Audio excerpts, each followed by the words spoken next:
81-мин барномаи трансфер дар амалро атрофи рӯшантарин гузаришҳои анҷомшудаи абардастаҳо таҳия намудаем ва бо изҳори салом ба кулли шумо дӯстони азиз мо ифшои сирри саргузашти футболкоронро нахуст аз Лондон шурӯъ мекунем.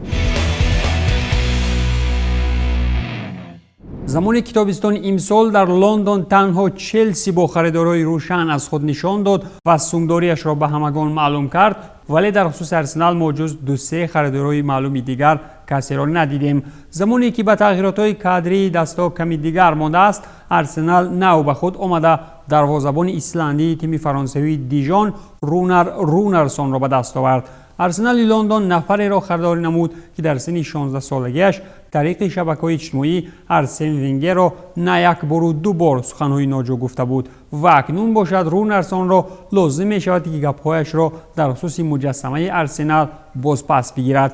бо тими лондонӣ собиқ дарвозабони 25-солаи Дижон шартномаи 4-сола имзо намуда таҳти рақами 13 баромад хоҳад кард. аз 27 бозии дар соли 2020 баргузор шудаи тими Дижон, Рунарсон танҳо 17 маротиба ба майдон омада дар 10 бозии дигар дар курсиҳои эҳтиётӣ мондааст. пас аз оне ки Эмилиано Мартинеси аргентинӣ ба ривази 16 миллион евро ба Астон Вилла рафт, дигар тими лондониро интихобе намонд ҷуз харидорӣ намудани Рунарсон ба ривази 1,5 миллион евро аз тими Дижон ва ин дарвозабон чун нафари дуввумӣ пас аз Бернд Лено фаъолият мекунад. бо бозгашти сухан дар мавриди суханҳои ноҷои ин исландӣ метавон гуфт ки Рунарсон аз хурдӣ мухлиси Арсенал буда вобаста ба нокумои тими лондонӣ дар синни 16-солагӣ аниқтараш соли 2011 Венгерро одами аҳмақ номидааст. чунин суханҳо албатта ки пас аз бозии мусовии Арсенал бо Тоттенхем дар соли 2011 ба миён омад, ҷое ки Арсенал нахуст 3-1 пештоз буд ва пас он 3-3 мусовӣ намуд. Рунар он вақтҳо бо забони исландӣ навиштааст, вале пас аз 9 сол англисҳо кулли суханҳояшро тарҷума кардаанд. суханҳои ноҷои Рунарсон нисбати Венгер дар Твиттер мудом пайдо шудан гирифта, пас аз шикаст аз Ливерпул бо натиҷаи 2-0 ва фурӯши Фабригас ва Насрӣ, Рунарсон ба дод омаду Венгерро аз нодонтарин одами сайёра номида буд. ҳарчанд дарвозабони номбурда навиштаҳояшро пас аз паҳншавӣ аз сафҳааш тоза карда буд, вале интернет кулли чизро дар хотир дошта пас аз 9 сол танҳо нав боз авҷ мегиранд. ҳамин тариқ бо ёдоварӣ аз чунин суханҳои ноҷои Рунарсон нисбати шахсияти таърихи Арсенал, бархе аз мухлисони лондонӣ ин исландиро дар тими маҳбубашон чашми дидан надоранд. тағйиротҳои нави Бартомеу бо равон кардани бозингарони мавсимҳои пешин ба ҳар тараф то ҳол давом доранд ва ин навбат як бозингари дигар ба ПАОКи юнонӣ дода шуд ва ин ҳам дифоъгари ҷавон Мусо Ваге мебошад. нафаре ки як мавсими пурра ба таври иҷора дар тими юнонӣ гузаронида сипас бозгашт ба Камп Ноу мекунад.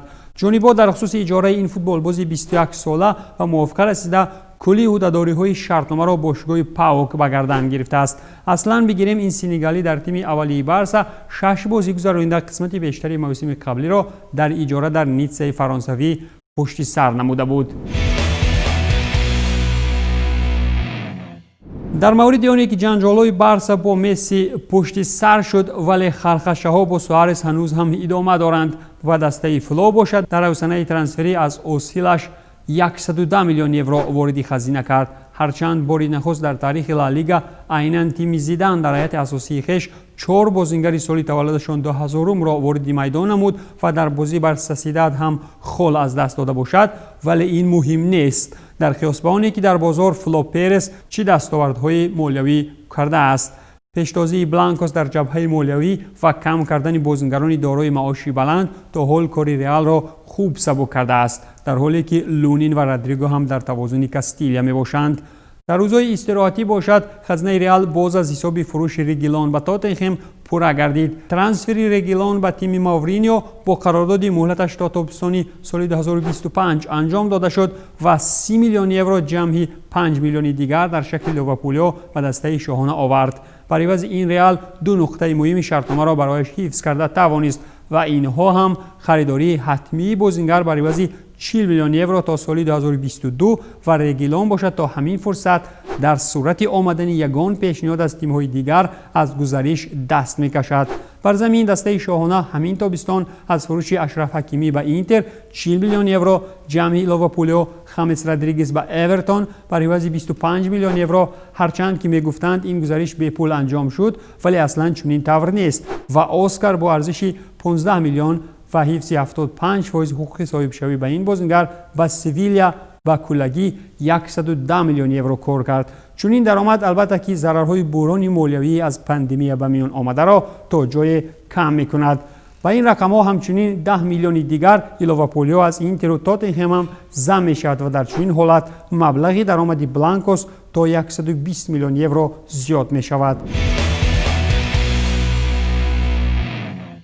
در حالی که از بردی موفق اقتصادی دسته فلو در اسپانیا گفتیم، تیم تایلندی پرمیر لیگ انگلیا نفری با استعداد ترکیه را وارد تیم نمود و این هم چنگیز اوندر است که طریق اجاره از روما به لستر سیتی آمد. چطور خدمات مطبوعاتی تیم انگلیسی اطلاع می‌دهد اوندر در سفید لستر طریق اجاره تا آخری موسم به میدان می‌براید.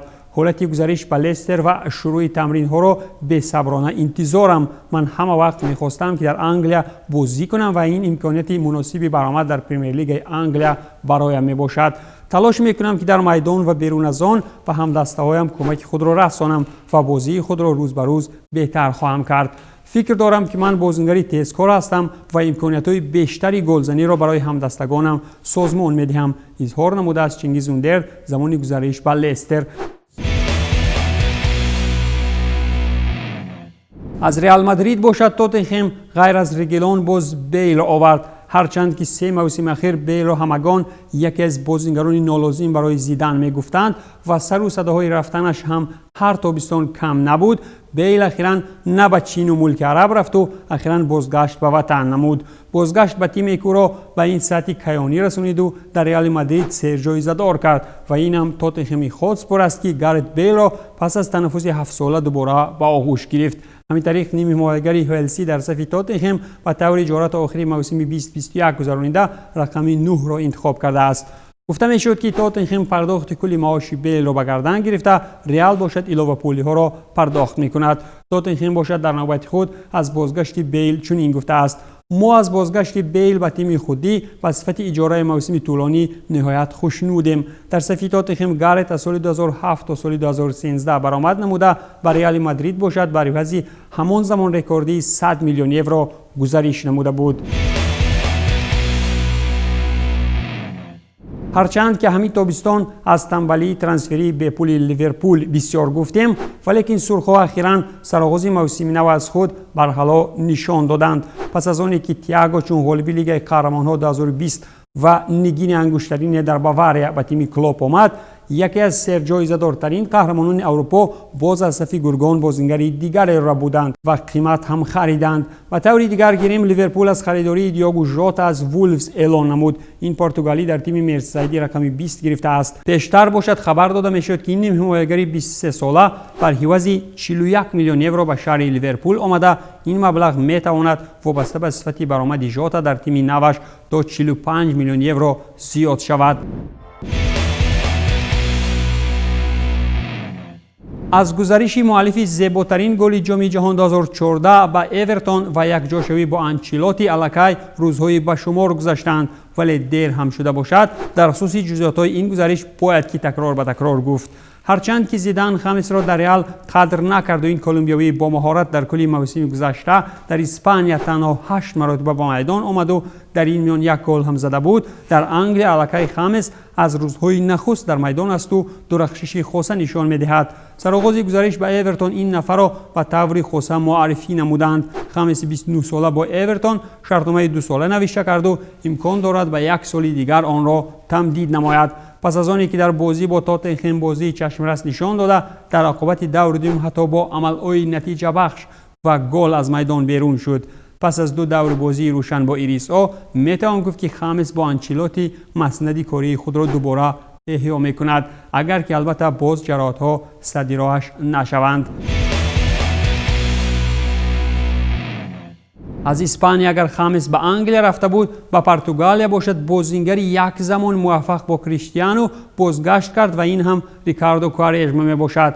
ریکاردو کوارجما را هرچند که آینده درخشانی نسبت میدادند ولی این پرتغالی اخیراً به چیزی بزرگتر مشرف نشد و جز از پول کارکنی در تیم‌های میانه‌حال اروپایی ولیکن بر زمین بازگشت نهایت پردبدبه را به تیم ویتوریا گیماراینش صاحب شد.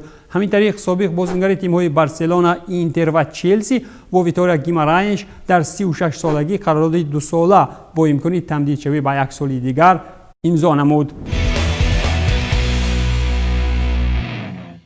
در فرصت‌های اخیری برنامه باشد همین را علاوه کردنیم که آوازها تا حال عثمان دمبله را از بارسا و لیورپول میبرند و لوکاکو را از اینتر به بارسلونا، در حالی که لکیوپه و مارکا در خصوص گزارش کوانی به اتلتیکو مادرید و ریال بسیار مینویسند. این بود پایان برنامه نوبتی ترانسفر در عمل. برای واقف شدن از مهمترین اسرار ترانسفری فوتبال بزرگ ما را پیگیر باشید. خیر، تن سعادت بمانید.